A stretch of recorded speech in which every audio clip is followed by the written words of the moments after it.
Namaskar. Hello and welcome to P Guru's channel. I'm your host Sri Iyer. Joining me today, as always, Dr. D.K. Hari and Dr. Hema Hari. We are going to be talking about two fascinating topics.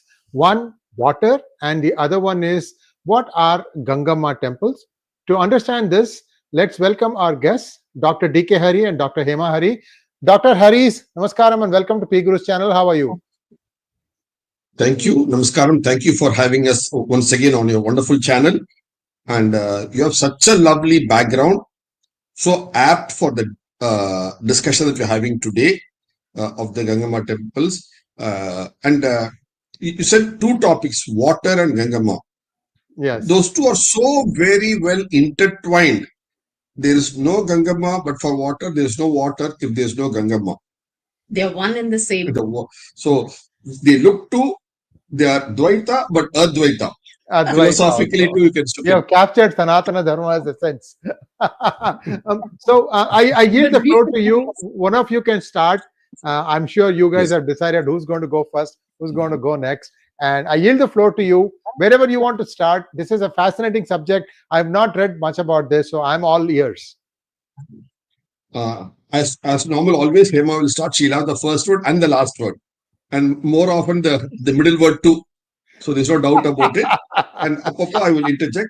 Incidentally, whatever we are talking today on this subject that you had asked for, Gangamma temples, is substantially written in our book called Pala, a river in northern Tamil Nadu. They have written a 100-page book on it. It's a flip book available in our website for all to read. It's a free read book. In that, many of these things were said, because among the various books, we thought this book can explain this well. And I know that you are from Tiruvannamalai belt, so Palar is there. The tributaries of Palar are also from the area. My father's side village is very close to Palar, sir. Half a kilometer from the Palar village. I have actually visited Palar when there was water in there in the 70s when I was a kid. So over to you.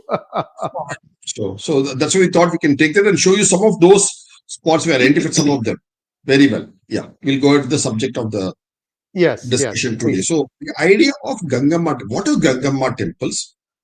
Why Gangamma temples? And how it is intertwined with water is what we're going to see quickly now.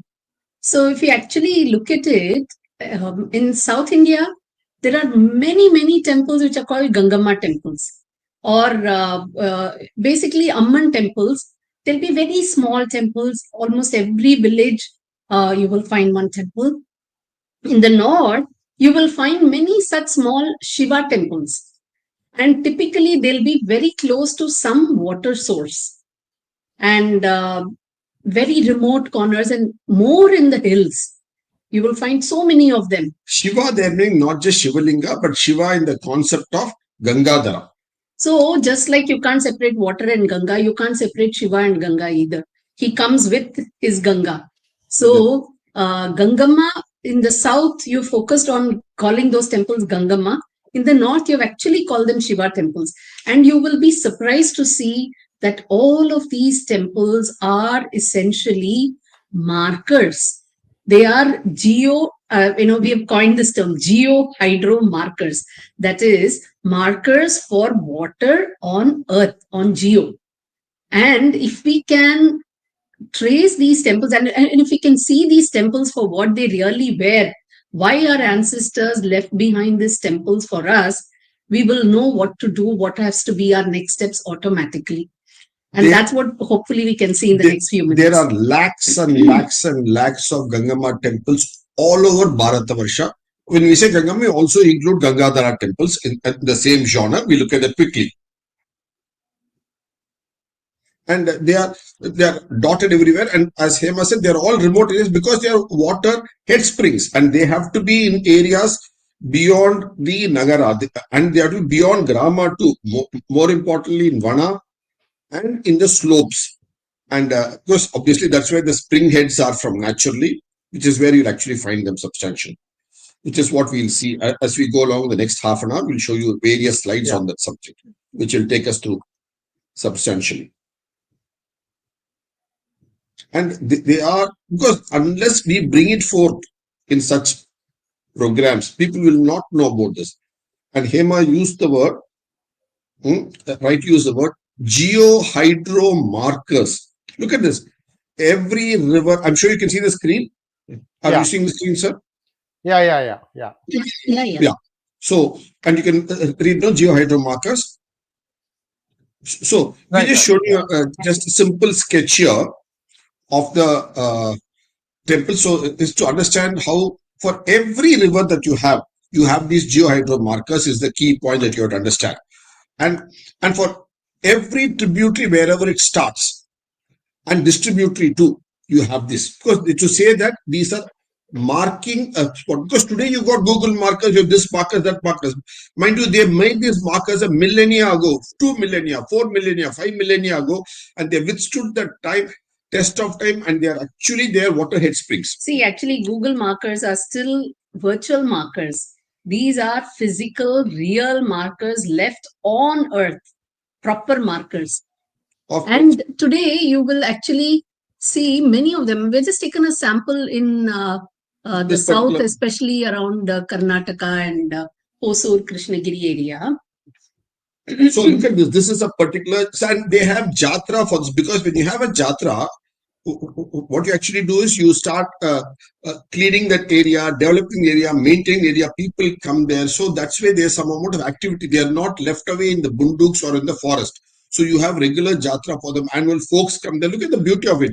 They come, and I want to tell you a small 1 minute story here. What do they all come and do? They all come and give the people who come from Nagara to the Vana, to these jatras. What do? They come and leave things for like saris, bangles, different food items, everything there. Look at the different jatra photos. So they come and leave all that there. So when they come and what do? And leave it there and go for Gangama. After the festival, the local Vana people come there and take it as blessings from Gangama's offering. Look, I'll just show you a beautiful picture of one such temple. See here. So if the Grama people give it to the Vana people, they may not accept it. But if you leave it as offering for Gangama, leave it there, all the goodies at the Jatra, post Jatra, they leave it there. All the Vana people actually look after these Gangama, they come and take it as blessings from Gangama. Look at how the offerings are transferred from Gramavasi to the Vanavasi. See, actually for US, we are heading into the Thanksgiving weekend. This is the way we had a Thanksgiving, where people from the plains could come and thank the mountain folks for looking after sources of water. So the Vanavasi were not, as you today in English language call them tribals. Because tribals is, in Anglican term, is also derogatory to some extent in various forms. Whereas these people were respected and said they were the water providers. And there is a green-blue connect which you'll see as we go. So that's a very deep important how you transfer of goods and shared, because it was coming with the blessings of Gangama. Look at these huge jatras you have, where people come and intermingle. See, we'll show you a series of them. Look at this. In Chittoor district, you have this. Again, typical Gangama. Look at those large, because it's from these hills that the headwaters start, the springs start. So they're built around it. Konda means a hill. Yeah. Oh, Konda, obviously, as you said, hill. There's one more. That's correct. Look at this. This is near Bengaluru, Malleshwaram. This is a Gangama. Because today, the township area has developed in the last 100 years, 200 years. But prior to that, it was again in the forest. It was in the Vana. So obviously, you need a Gangama temple there to say this. And from there, you get all the... Now, these areas have been, what you call, local colonies have come up there. But if you realize, again, see, it's in the Kadu. It's in the Malai. Kadu Malleshwara. Look at this. So this is the forest. It's in the Malleshwara and all this. So that's why you get the name Malleshwaram also there. Look at that. The spring spout is sculpted into the Nandi itself. And it's perennial waters. Look at the beauty of it. This is amazing. This is amazing. If I have to guess how it was, they sculpted the Nandi such that there was a path opening from the bottom to the mouth and out. and then they carefully place the Nandi right there, and they also ensure the pressure is just right, so water doesn't go anywhere else. This is incredible. And Incredible. there's a small Sarovar pond in front of the Nandi where the water is collected. And then from there, see, look, see, you got Shiva Parvati, Ganga coming from there. Look at the idea. They Right. built it very beautifully. It's a Nandi spot. Look at this now. It's got a. And look Rishabh- at this, Rishabhavati river source. So, what is the river called? Vrishabhavati.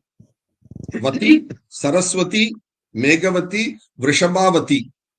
Because it comes from the mouth of the Vrishabha. Look at the beauty of Right, it. And right. you have the panel in the background. It's a natural spring and there's a tank to it. From which the waters come. And Shivlinga below. Look at that. So well designed. And this is there in the Greater Bangalore watershed itself is an important point. Today, when we talk about some cities going out of water, different cities across the world. And actually, Vrishabhavati joins Arkavati. Arkavati then joins Kaveri. Look at how it's all sequenced. And this joins Kaveri at that Mekedatu, near Mekedatu. Sangama. So all are they maintain the sequencing system of each tributary to the other so beautifully. Then we'll show you one more here. Look at this. Wow. Comment on Ganapati.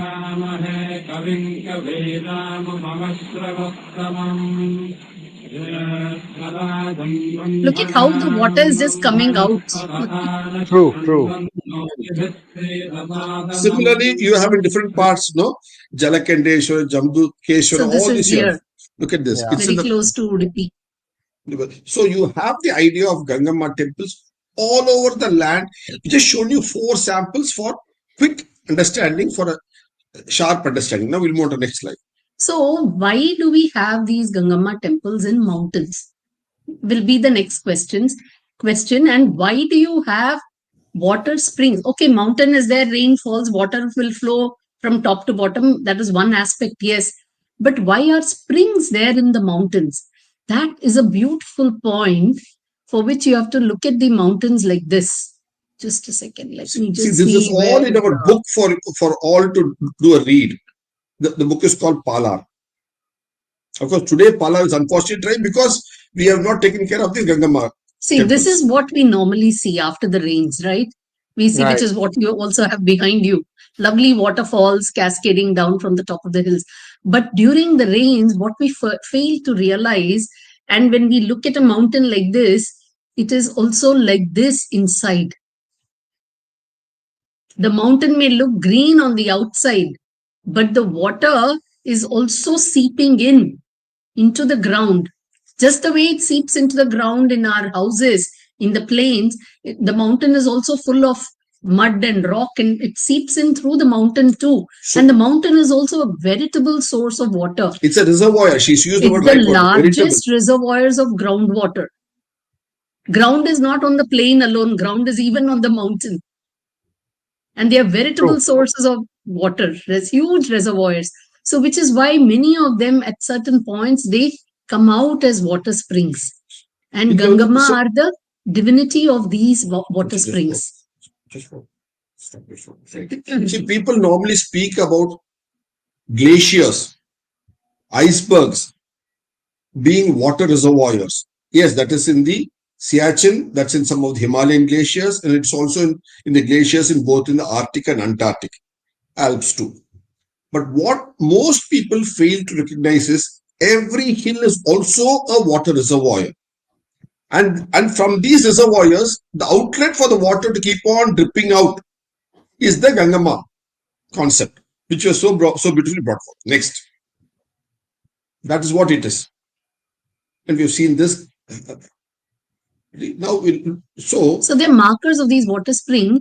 Now look at this very small region. Just one sample Hema has taken here. This is a place called Oddapalli. You know, sometime we will do one session on Odda. The word Odda itself, we'll do a separate session someday. Actually, Gangamma leads to the topic of Odda. And we can perhaps take it in the next talk whenever we do it. So this place itself is called Oddapalli. And this is a small place in Krishna. I mean, what I have zoomed up here is a very small region around Krishnagiri. You know, Krishnagiri is in Tamil Nadu. It is on the pass between Bangalore and Chennai. And in that, there is the small village Oddapalli. And in this small village of Oddapalli, look at the number of Gangamma temples. Because this is a hill, it's part of the Sayadris, and it is west and Eastern from here, slope. It's the eastern slope. leeward side slope of the Sahyadris. So And- almost now here you really today don't see any water spring, but then all you have left are so many Gangamma temples. They were all feeders for for Palar. So if you say today you saw Palar with water 40 years back and today it is not, it's a dry bed, it's because of this reason. So you look at all this within just a couple of kilometers, how many you have? They go to join Palar, some go to join Tenpennar. All that. You go. And then coming to the river Adayar, which feeds Chennai with water, supposed to feed Chennai, Mahanagaram with waters. Look at the number of Gangamma temples at the headwaters. What you call headwaters. So this is the Adayar river, which goes and finally flows out into the sea in Chennai. But these are the headwaters, and even in the headwaters of Adayar, you have a Jaladurgai Amman, Jala Durga Amman. Water. And here you have a Gangai Amman. So everywhere. That's why the Gangamma festivals are very popular, very important festivals. And this is a distributary of the Palar. So we're just showing you one sample river, one sample area, but this is valid all over Bharat. One more, I think, beautiful aspect of. Okay, so look at this again. This Adayar flows along a temple called Tirunir Malai, which is today almost in the heart of Chennai. It's very near the airport. It's very near the Chennai airport. Actually, all the flights. Backside of the airport. All the flights. Krompet, right? Krompet, right? It's near Krompet. It's near Krompet. Yes, Yes, I've been to Tirunir Malai. I have been to Tirunir Malai. I've been to there a couple of times. When you're actually landing into Chennai, if you look out of the window, you will see this temple atop the hill. You will see very clearly because it flies very close. It's actually Tirunir Malai. Neer again, waters. And this is the Adayar river flowing here. There is also a Gangai Amman temple here. No, there's a tributary that reaches to the Adayar there. Because this is a hill. It's a Malai. It's a hill. And from this hill, there is something flowing down and joining the Adayar, even so late in its flow. So down in its flow. Also, there is some tributary coming and joining Adayar. So there is a Gangai Amman temple here. Tirunir Malai temple is, while it is a Divya Desam, 108 Divya Desam is one among them. It's an ancient temple about which written. It's also the temple, the hilltop temple, where Bharat Ratna, Dr. M.S. Subbulakshmi got married in those days, probably 80-90 years ago. So it became famous and later on many films were made there. So the place became very famous. It's a wonderful place to visit for those in Chennai, so that you can actually sit after praying to the divinities there. You can sit there and then watch all the flights go one after every 90 seconds to 120 seconds. You have flight landing in the evenings. It's a very nice sight to watch. Sit there and watch. Now let's come to this. Now here you have the Palar flowing and coming out and joining the sea, right? After Krishnagiri and all that, it's joining the sea. Now this is a place called Vandavasi, and there is a river called Subam which flows through it. And this river also is a tributary for Palar and comes and joins Palar, and before it drains so late in its path. This is Cheyyar coming and joining. This is Subam which is coming and joining. And what do you have there at the headwaters of this Subam?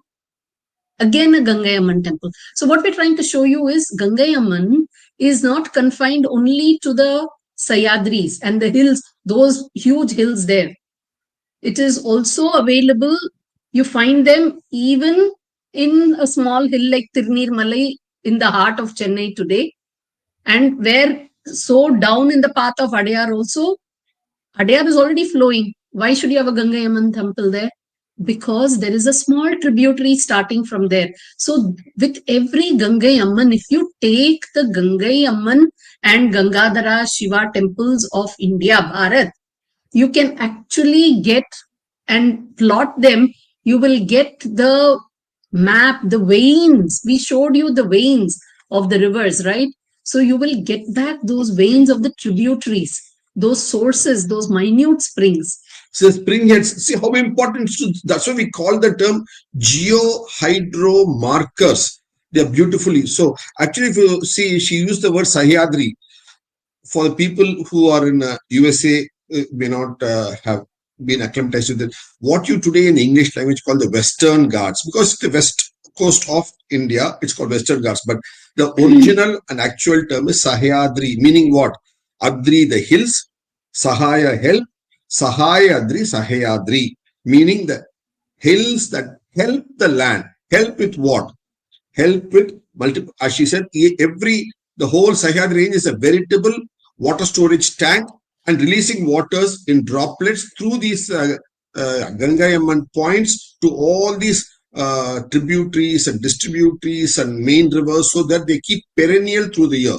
What do you call it? What do you call the perennial river? That's an English term. What do you call it? You call it Jiva Nadi, because they have life in it through the year. Look at the concept of it is built. So for all this, the base, the source is the Jiva Nadi. The concept is basically coming back to the Gangamma temples. Now, having said this, see, for the North India, where you have the Himalayan riverine basins, the glacier-fed rivers, those are perennial because of the snow, and they keep getting it through the year. In summer, snow melts, whereas in winter there is no snow melt. So you need the rains. So it balances between the two systems. So they are perennial there. But what about the plains here? Where are the glaciers? So the glacier equivalent of glacier for the not plains, I mean peninsular India, are these Gangai Amman temples. So they keep the whole ecosystem flowing right through the year. This is why you had so many perennial. See, we spoke about internal navigation and trade, and we said India has warm waters, or it's a coastline with warm waters, so it facilitates trade through the year. But that means you need to have these internal navigation rivers flowing through the year. So how did they flow through the year? Because they were perennial, and they were perennial because the hills kept discharging water through the year. This is the question we asked in the last session, but didn't answer, because we lead it on to this session answer, because you have to do internal navigation in the rivers of Bharat, because we have 750 plus rivers, because we have 750 districts, we have 750 plus rivers. That's a fact. But to do that, to use them productively, both for irrigation, water, drinking water purpose, industrial purpose, navigation purpose, everything, then what? We have to re-identify back all the Gangayan temples, clean their surroundings, and make them again giving the source of water that they are meant for, which they're happy to do. So that's what you get back.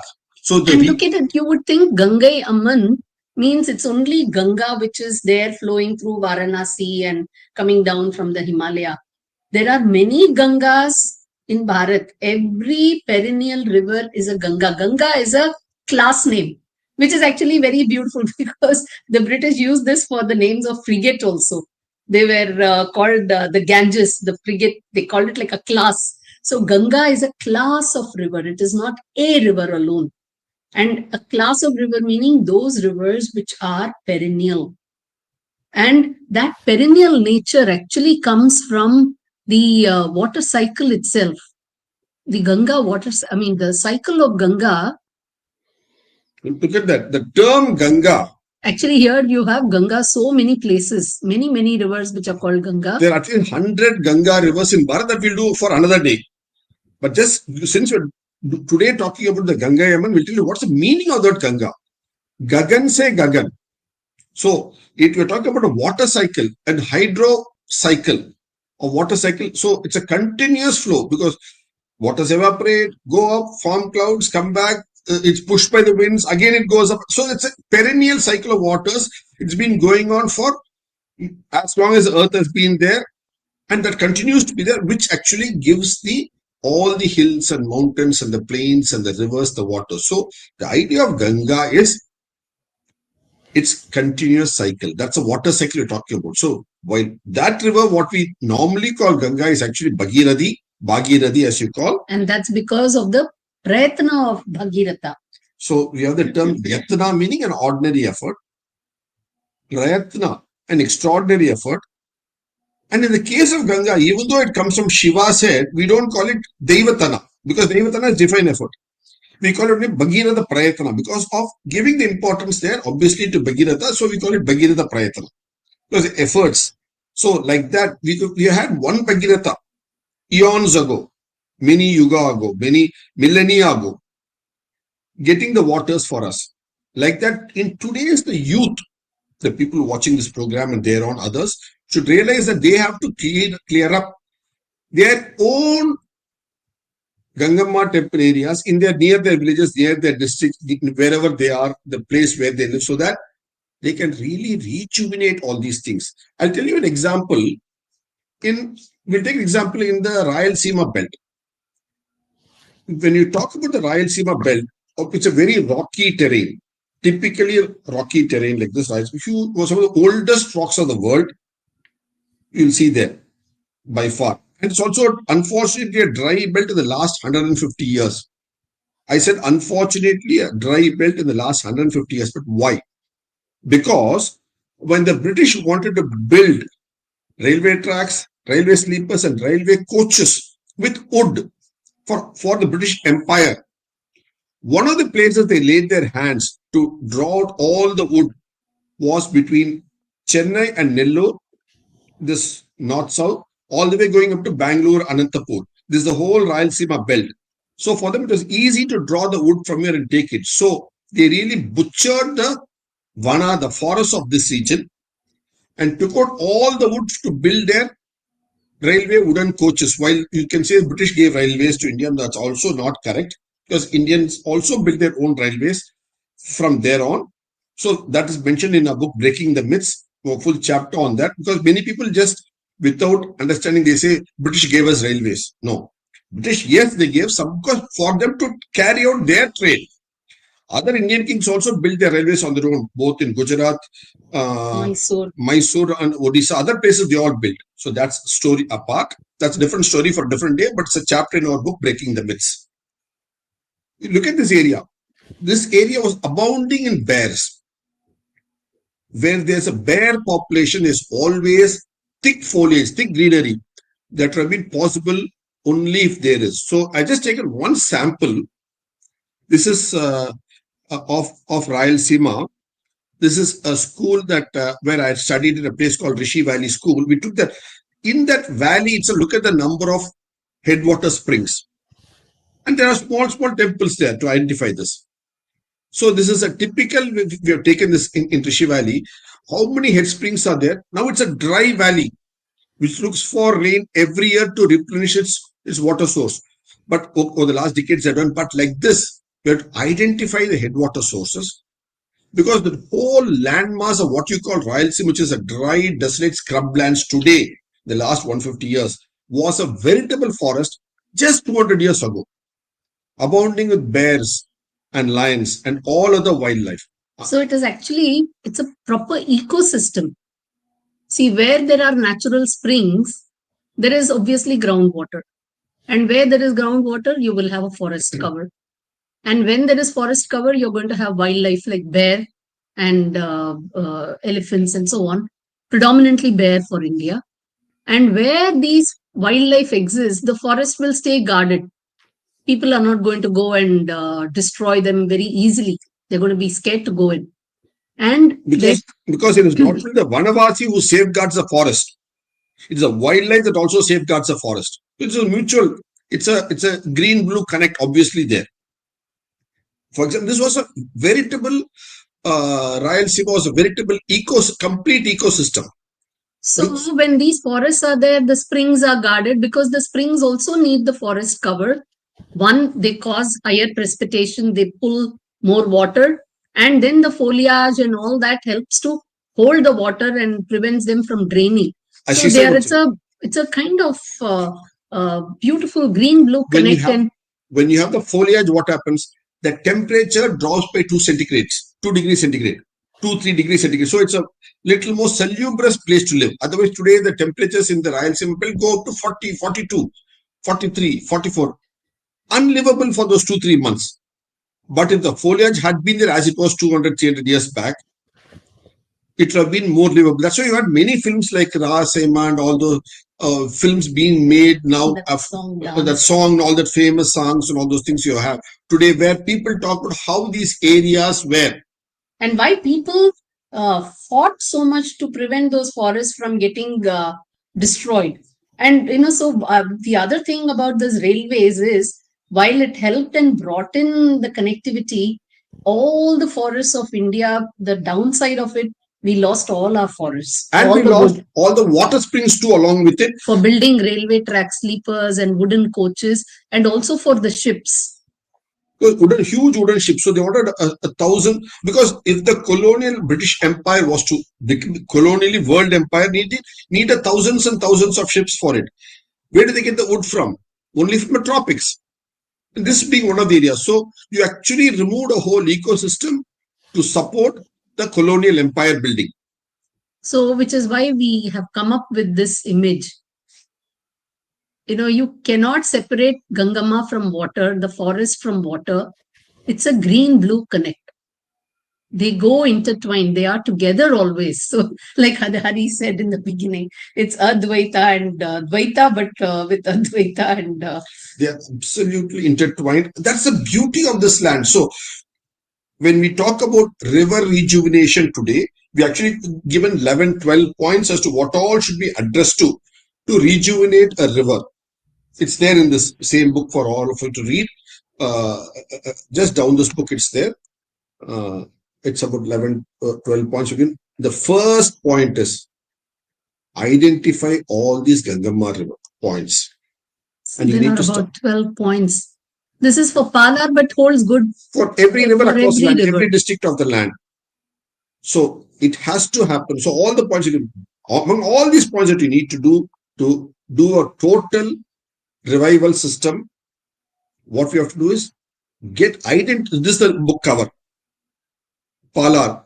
Look at what you have written about the heading itself. Palar. The future lies in its past. If you have to revive the Palar for the future, you should look at the past to understand what it was, what it meant, and how it was a surviving river. And if you look at this picture, and how our forefathers actually have left these Gangama, understand the significance of Gangama temples, we can revive almost all the rivers. Because fundamentally now today you have to look at the points where they can be recharged and from where the springs are going to come out. So the spring, the headwaters have to be kept clean.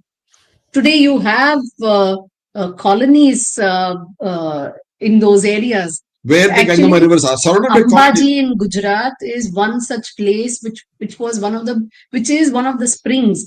But just the other day I was looking through Google Map and looking at Ambaji.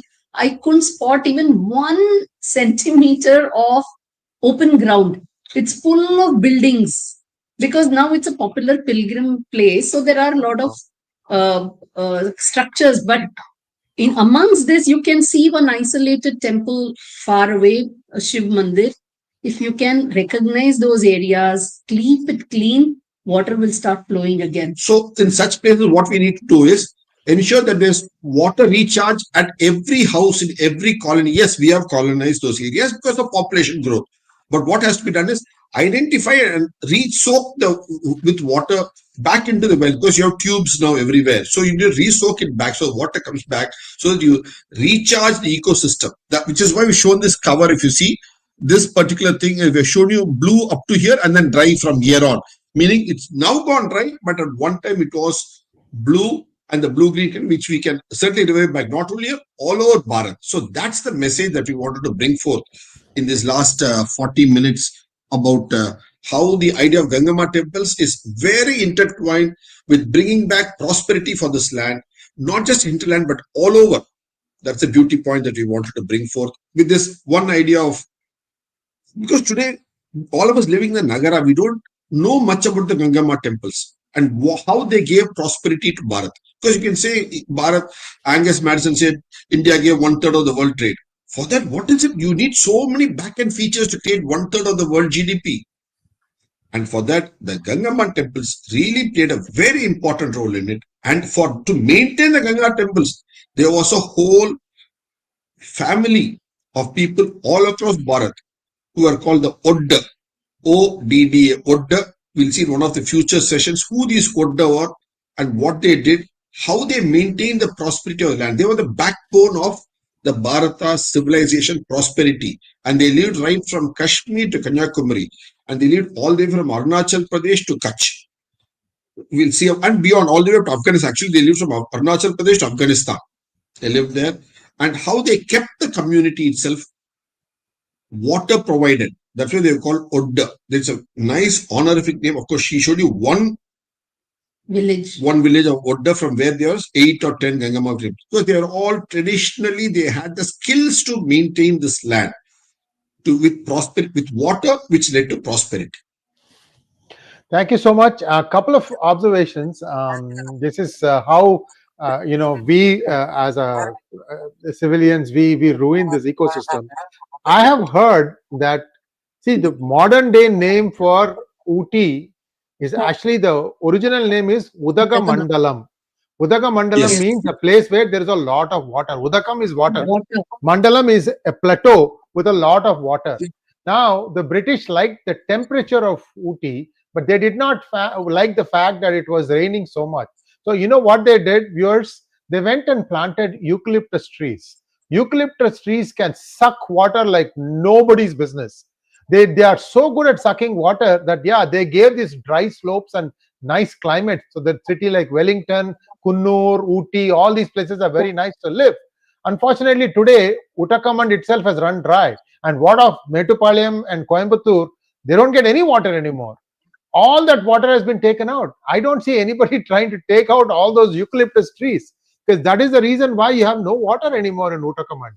And the second thing I wanted to say, you please feel free to add after I make the second observation. Palar, I think we messed it up ourselves, because if I remember correctly, see, in Ranipet, I think around late 70s or early 70s, you started having all these leather tanneries. And leather tanning, you require something called as chromium metal. And that's why it's called Krompet. Krompet is a place where they used to do this tanning. And Ranipet is where much of this thing happens.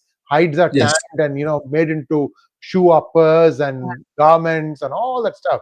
So all that effluent found its way into Palar. And I don't know if there has been any kind of an attempt to, like, for example, they do try to clean up Ganga, they try to clean up Yamuna. I don't know if they've ever tried to clean up Palar. It's a very, very sad state of affairs. We ourselves go and ruin it. Just wanted to add those 2 points. Please feel free to comment. There's one more thing I want to add, but if you want to say something more on these two, please feel free.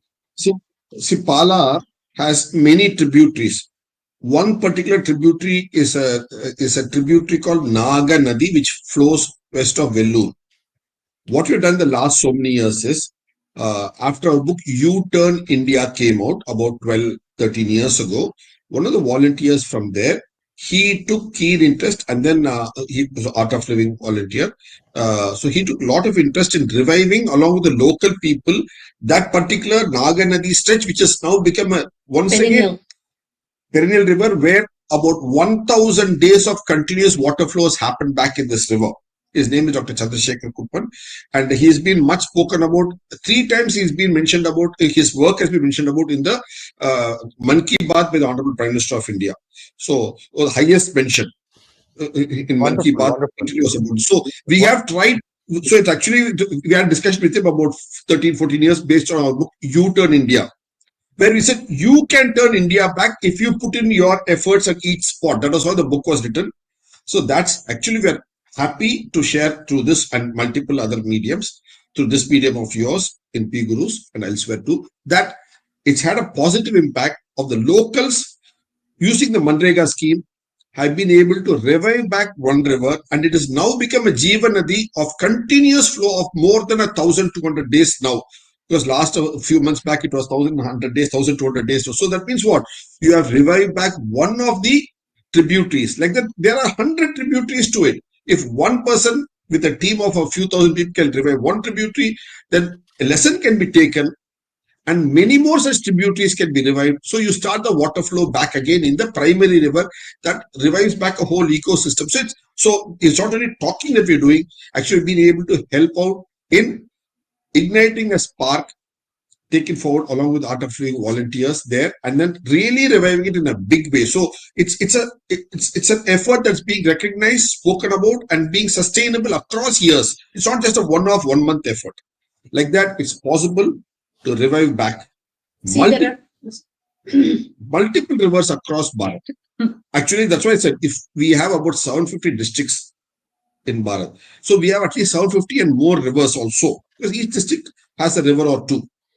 So all of them, the moment they revive, Vikasit Bharat, when we say progressing India, progressed India, it's not just industrial. You make cars and phones, all this is important. You make all the modern gadgetry is important. Equally important is having a green Bharat where you have greenery all around, which is supported by the waters. For that, the fundamental point or the first point of operation, not attack, the first point of operation is identifying the Gangama temples, cleaning those areas of all the garbage, ensuring those waters, they're soaked in properly, so those springs are revived back. So they in turn recharge each of the tributaries, minor tributaries, which cumulatively recharge the larger tributaries. Then they recharge the larger rivers. Then you can start internal navigation, about which we spoke about 2 sessions earlier. So it's a total, and it's not going to be happening in 5 years, 7 years, 10 years alone. It's going to, see, the destruction happened over 40, 50, 70, 100 years. The revival also will take that much time, probably half the time. But it's a concerted pan-India effort. It's a challenge for the youth of India. See, with rivers, there are two concerns. One is pollution of the river. The other is ensuring there is flow first for it to be polluted. And for that flow, you need that Gangama temple. So the flow is the first concern. And then also we have to start taking steps to ensure there is no pollution. See, pollution can be washed away only with the flow. Exactly. If there's no flow, the pollution is stagnant. Not to pollute is an important aspect. And you don't go and pollute the sea then after the flow, wash it into the sea. But even then. So you need the flow in them. That's important to clear the pollution. Thank you so much. A couple of things as we sign off this one. Viewers, have you seen the geopolitics video with Sridhar Chityalaji about the Mekong Delta? Mekong. This is a river that flows through many countries, and it starts, I think, originates in China and waves its way through Laos, Cambodia, Thailand, Vietnam, and so on, and then it goes into the sea. You know what Mekong is? It is Ma Ganga. And so to just add to what you said, that the spread of this civilization was there all the way till there, you know, Champanagari and yes. Sri Vijaya and so on and so forth. And you will find a beautiful depiction of Ganga coming from Vishnu's toe, touching Shiva's head in the Mekong. Actually, in the Kulen Mountains, you will find a depiction. Cambodia. It's called Thousand Linga. Sahasralinga. Sculpture is there in the Kulen Mountains. I can show it if you want. 1,000 lingas are sculpted on the face sheet rock. And the water, this Mekong, one of the tributaries of the Mekong actually. Tonle Sap. It flows over this and then. So one of the headwaters of the Mekong River, one among the many headwaters of the Mekong River, one of them is Tonle Sap, near which the Angkor Wat temple is all downstream. So that is called Sahasralinga on the Tonle Sap in the Kulen Mountains. We happened to go there about 20 years back and study that extensively, and enough photographs we have put in our slides. It's amazing. Not only has the name and the concept gone, but also the metaphorical representation using Shiva and coming from Vishnu's to Shiva's head, everything, even that has been replicated so beautifully. When you speak about Bhagirath Gadyam, it's obviously Gadyam, like how you have Raghuvira Gadyam, you have Bhagirath Gadyam too. That is actually architecturally shown in the Kulen Mountains. Bhagirath Gadyam is a Puranic detailing from our Bharata civilization, which you see there. We can do it on another day. When we want to do Mekong, we can do that. Mekong itself, we can do a day. Wonderful. I'm I'm hoping that will come soon. And last one point. This is very, very interesting for those of us who have lived in Chennai any amount of time. Chennai has a scent of its own. It's called Kuvam Manam.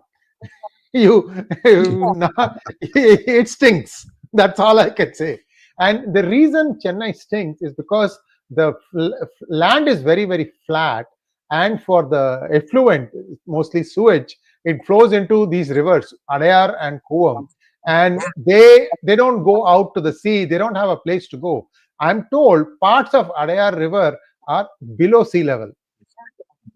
Okay, parts of Adayar River are below sea level. There is a challenge and there is an opportunity. The challenge is because parts are below sea level, the effluent, like for example, all the drainage, if it goes and sits there, it's not going to ever get out. It's going to stink to high heaven.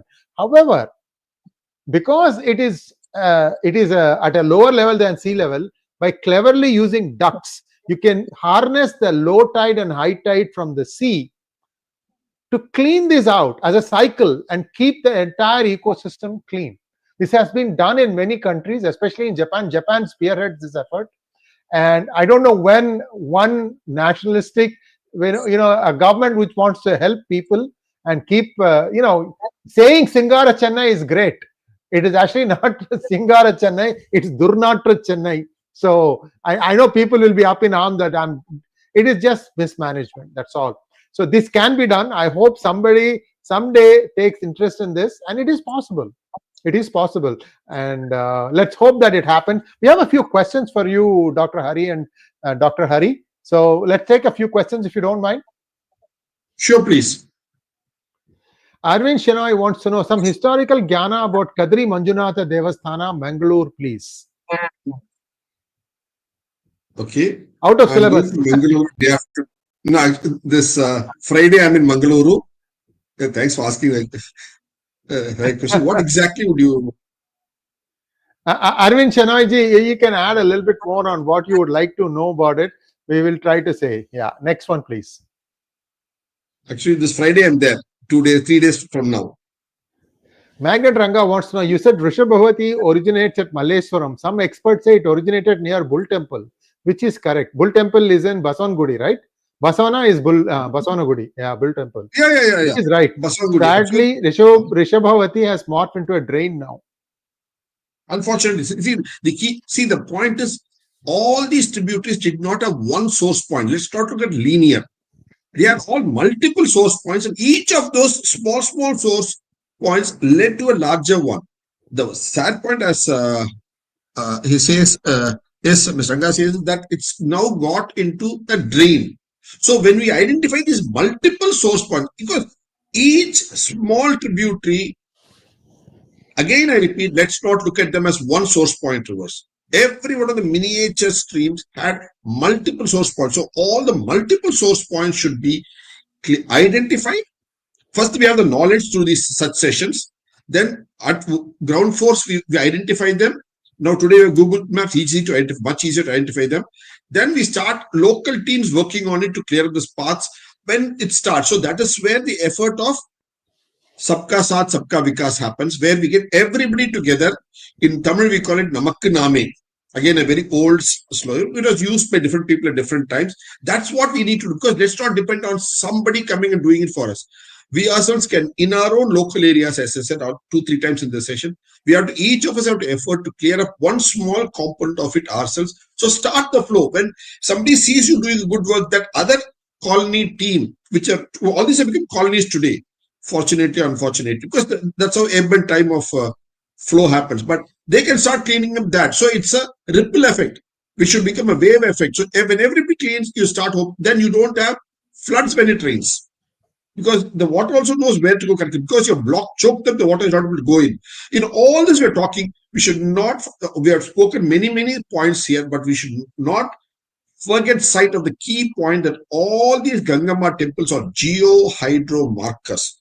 And they all need to be cleaned, revived, and restored back to their pristineness so that they can be the headwater springs for the land, for which they are actually identified and marked for us by our forefathers by probably 40, 50, 70, 80, 100, 150 generations ago.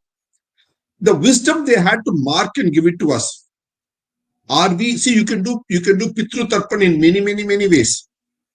This is a Pitru Tarpan of what they have marked and left it for you as legacy. You can do a ritual Pitru Tarpan. This is a Shrama Tarpan. You can do Pitru Tarpan of reviving it, because after all, for you, because you then give it to your great grandchildren. See, what is Tarpan? The word Tarpan means that which helps you tide over. And also the rituals that you do to help your ancestors' souls also tide over. So these are acts, they have left behind these headwater springs for you to tide over your physical life in the bodily form on earth. Here. And you need to keep these clean. And that is an arpan. This is really an arpan that we need to do for ourselves, our families, our surroundings, for our world that we live in. Our next generations.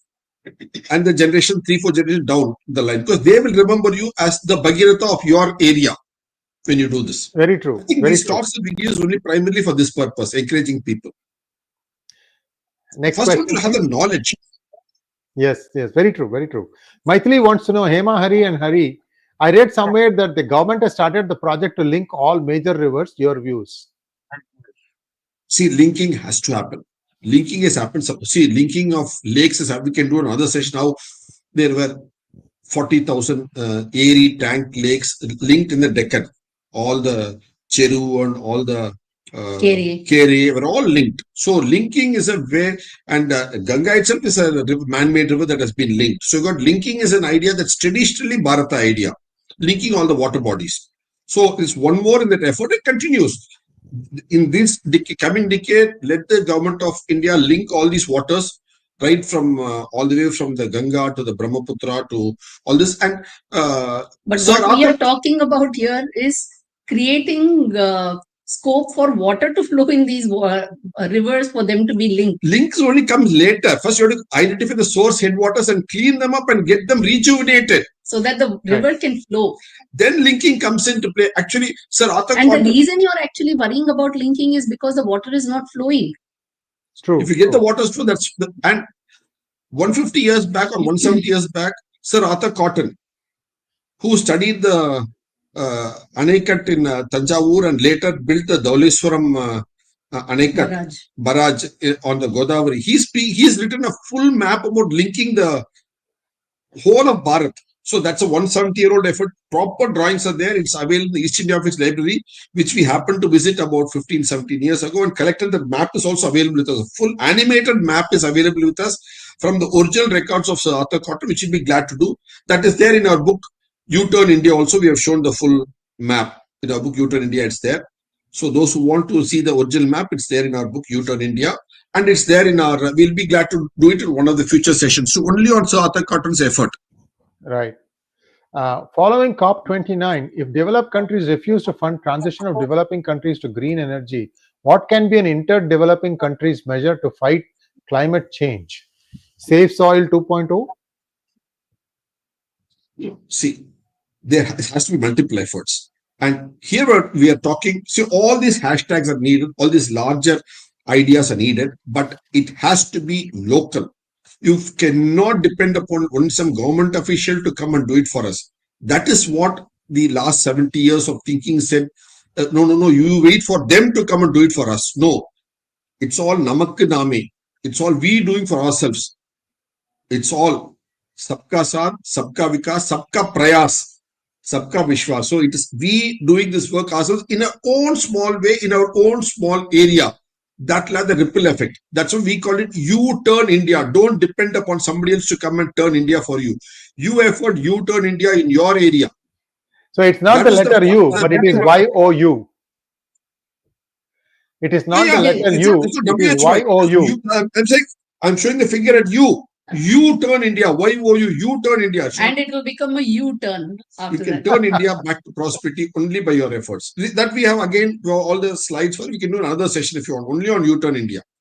Yes. That's one more topic. D'Souza wants to know, Dr. Hari, is this connected to climate change / forest fires, etc.? Yes, obviously. See, once the hills are wet, damp, with all these waters in their belly, the trees are again damp. They're not going to be dry. They're not going to be scrub trees. They're going to be wet. So how is the chance of the forest fire substantially drops? Because you can't have forest fire with trees sitting on a veritable water body. Because the whole thing, the ecosystem will be damp and soil, and you're going to have all the wildlife there with the Vanavasi living back there. When it's again The mulch is wet. The forests there are going to shed and create a wet mulch. That's very. Actually, we have done a program on the Himalayan tsunami and the Malabar tsunami, where you spent all these tsunamis happening both in Kerala, in the Malabar, and the one happening in the Himalayas. Is all because you don't have the sufficient mulch now. As you said, the eucalyptus tree, like that, those local trees have also been removed there. Because you don't get the mulch. When you don't get the mulch, The banj. that we can do another session on that only. We have two books. As they have the Palar book, we have a book on the Himalayan tsunami and we have a book on the Malabar tsunami. Both our books They're are there on our website. for people to read. We can do that as a future session too. Thank you so much, Dr. D.K. Hari and Dr. Hema Hari. This was a wonderful session, and we look forward to more such informative talks from you. And viewers, please like, share, and subscribe to our channel. Don't forget to click on the bell button for notifications. Namaskar. Namaste.